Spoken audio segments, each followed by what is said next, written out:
వర్ష బొల్లమ్మ తెలుసు కదా. పుష్పక విమానంలో తలుక్కుమని మెరిసిన ఈ తార మాతృభాష కన్నడే అయినా తమిళ మలయాళ సినిమాల్లో మంచి పేరు సంపాదించుకుంది. లేటెస్ట్గా ఆమె నటించిన ఊరు పేరు భైరవ్ కోన ఈ నెల 16వ తేదీన విడుదల కాబోతున్నది.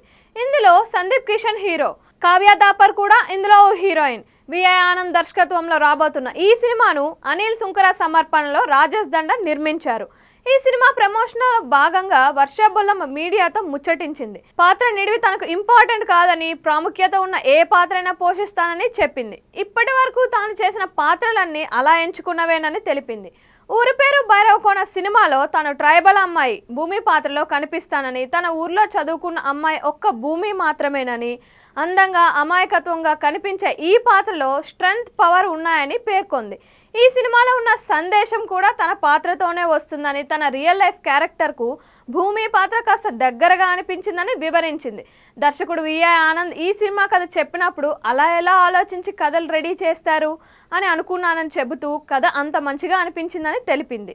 ప్రస్తుతం తమిళ, తెలుగు, మలయాళం సినిమాలు చేస్తున్నానని వివరించింది. గతంలో స్వాతిముత్యం సినిమాలో నాతో కలిసి నటించిన బెల్లంకొండ గణేష్తో ప్రేమలో పడ్డాననే వదంతులు వ్యాపించాయి. త్వరలో మేమిద్దరం పెళ్లి చేసుకోబోతున్నాం అనే కథనాలు సోషల్ మీడియాలో వచ్చాయి. వాటిలో ఏమాత్రం నిజం లేదు. మేమిద్దరం మంచి ఫ్రెండ్స్ అయినా ఇద్దరం కలిసి బయట తిరిగితే ఇలాంటి న్యూస్ వస్తే నమ్మచ్చు. అసలు మేమిద్దరం ఒకరి గురించి ఒకరు మాట్లాడుకోనే లేదు. నేను ఏదైనా పోస్ట్ చేస్తే దానికి అతడు రియాక్ట్ అయితేనో, అతడి పోస్టులకు నేను రియాక్ట్ అయితేనో అనుకోవచ్చు. మా మధ్య ఇలాంటివి కూడా ఏమీ జరగకుండానే ఆ వార్తలు రావడం చూసి షాక్ అయ్యాను. నిజాన్ని చెప్పాలంటే బెల్లంకొండ గణేష్ మంచి మనిషి, మంచి ఫ్రెండ్ అంతే అని వర్ష బొల్లమ్మ తెలిపింది.